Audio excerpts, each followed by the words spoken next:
안녕하세요. 다나작가 채널입니다.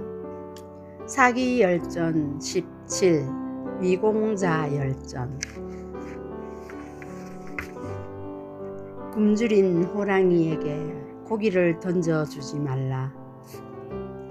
위나라 안희왕 20년에 진나라 소왕은 조나라 군대를 장평에서 깨뜨리고 다시 군사를 몰아 조나라 수도 한단을 둘러쌌다.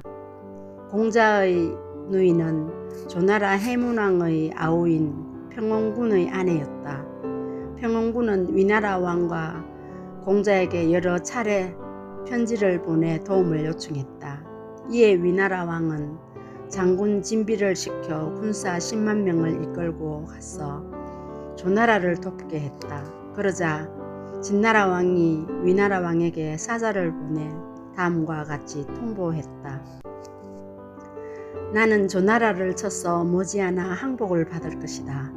제후 중에서 감히 조나라를 돕는 이가 있으면 조나라를 무너뜨린 뒤 반드시 군사를 옮겨 먼저 그곳을 취하겠다. 위나라 왕은 이 말에 겁을 먹고 사자를 시켜 진비의 진격을 멈추게 한 뒤 업에 보루를 쌓게 했다. 명목상으로는 조나라를 구원한다고 하면서 실제로는 진나라와 조나라의 형세를 관망하자는 것이었다. 이에 평원군은 위나라에 계속 사자를 보내 위나라 공자를 이렇게 꾸짖었다.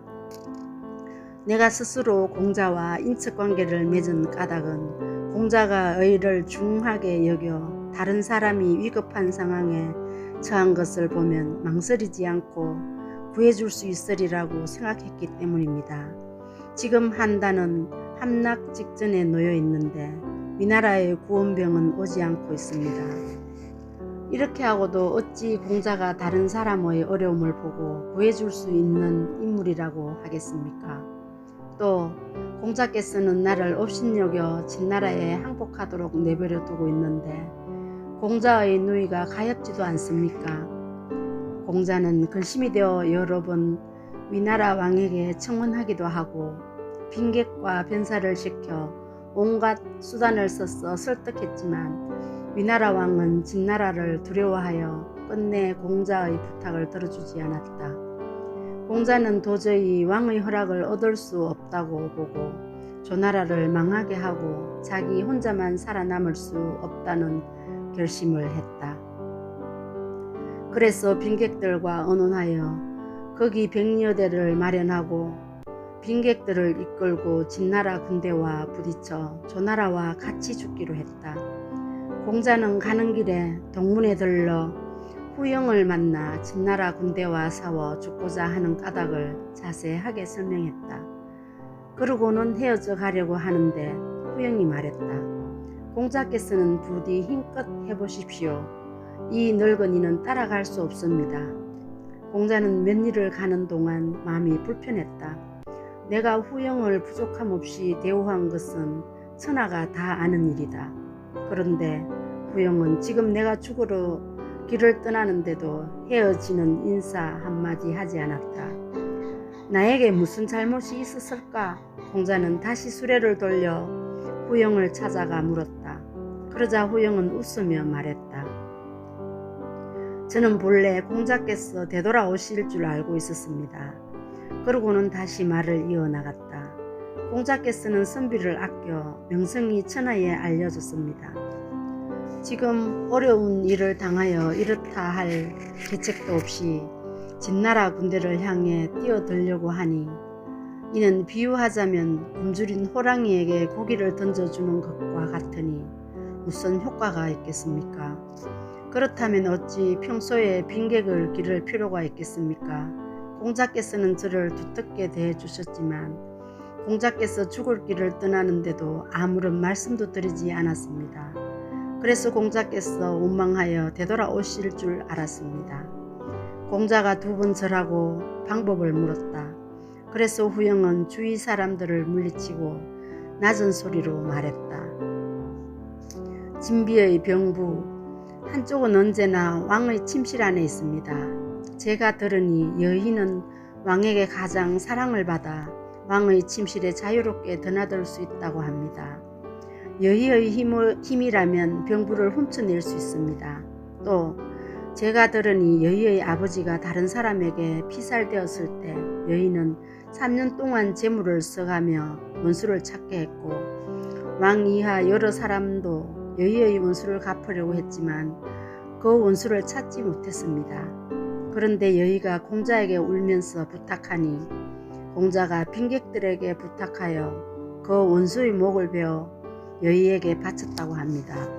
그러니 여의는 공자의 은혜를 갚는 일이라면 죽음도 마다하지 않을 것입니다. 이제껏 그럴 기회가 없었을 뿐입니다. 공자께서 한번 입을 열어 부탁하면 여의는 반드시 받아들일 것입니다. 그렇게 해서 호부를 손에 넣고 진비의 군사를 빼앗아 북쪽으로 가서 조나라를 구하고 서쪽으로 가서 진나라를 물리치면 이것은 오패와 견줄 만한 공로입니다. 공자가 후영의 계책대로 여의에게 부탁하자 여의는 정말 진비의 병부를 훔쳐 내 공자에게 건네주었다. 공자가 떠나려고 하자 후영이 말했다. 장수가 싸움터로 나갔을 때는 군주의 명령도 듣지 않는 경우가 있습니다. 그렇게 해서 나라의 이익을 도모하는 것이지요. 공자께서 병부를 맞추어 보이더라도 진비가 군사를 넘겨주지 않고 다시 왕에게 명령을 요청한다면 사태는 반드시 위급해질 것입니다. 그러니 제 친구 백정 주애를 데리고 가십시오. 그는 힘이 센 장사입니다. 진비가 이쪽 요구를 들어주면 다행스러운 일이지만 들어주지 않으면 주애를 시켜 쳐 죽이십시오. 이 말을 듣고 공자가 울먹거리자 후영이 물었다. 공자께서는 죽는 게 두렵습니까? 어째서 울먹이십니까? 공자가 대답했다. 진비는 용맹스러운 노장이니 내가 가도 명령을 듣지 않을 테고 그러면 그를 반드시 죽여야 하기 때문에 울지 어찌 죽음 따위를 두려워하겠소. 공자는 주애에게 같이 가자고 부탁했다. 주애가 웃으며 말했다. 저는 시장에서 칼을 휘둘러 짐승을 잡는 백정입니다. 그럼에도 불구하고 공자께서 몸소 자주 찾아주셨습니다. 일일이 답례하지 않는 까닭은 하자는 예의 같은 것은 아무 쓸모가 없다고 생각했기 때문입니다. 그런데 이제 공자께서 위급한 처지에 있으니 지금이야말로 제가 목숨을 바칠 때입니다. 드디어 주애는 공자와 함께 가기로 했다.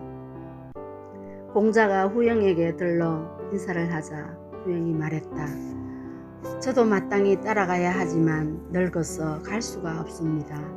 그렇더라도 공자의 일정을 헤아려 공자께서 진비의 군대에 이르는 날에 북쪽을 향하여 스스로 목숨을 끊는 것으로 대신하겠습니다. 공자는 드디어 떠났다. 공자는 업 땅에 이르자 위나라 왕의 명령이라고 속여 진비를 대신하려고 했다. 그러나 진비는 병부를 맞추어 보고 의심하며 손을 들어 공자를 노려보면서 말했다. 지금 나는 대군 10만 명을 거느리고 국경에 주둔하여 나라의 중대한 임무를 맡고 있습니다. 그런데 겨우 수레 한 대로 와서 나를 대신하겠다니 어찌된 일입니까? 진비는 공자의 말을 들으려 하지 않았다. 이에 주애가 소매 속에 숨겼던 40건짜리 철퇴를 꺼내 진비를 쳐 죽였다. 공자는 드디어 진비의 군사를 이끌고 군사들을 각각 부서에 배치시킨 뒤 군중의 다음과 같이 명령을 내렸다. 아버지와 아들이 함께 군대 안에 있는 사람은 아버지가 돌아가고 형과 동생이 함께 군대 안에 있으면 형이 돌아가라. 외아들로서 형제가 없는 자는 돌아가 부모를 모시도록 하라. 이렇게 하여 선발한 병사 8만 명을 진격시켜 진나라 군대를 치자 진나라 군대는 한단의 포위를 풀고 물러났다. 공자는 마침내 한단을 구하여 조나라를 지켜냈다. 조나라 왕과 평원군은 몸소 국경까지 나와 공자를 맞이했다. 평원군은 자신이 직접 화살통을 메고 공자를 위하여 앞에서 길을 안내했다. 조나라 왕은 2번 절하고 말했다. 예로부터 어진 사람은 많았지만 공자만한 분은 없었습니다. 이때 평온군은 감히 공자와 겨루려 하지 않았다. 경청해 주셔서 감사합니다. 오늘도 활기찬 하루 보내세요.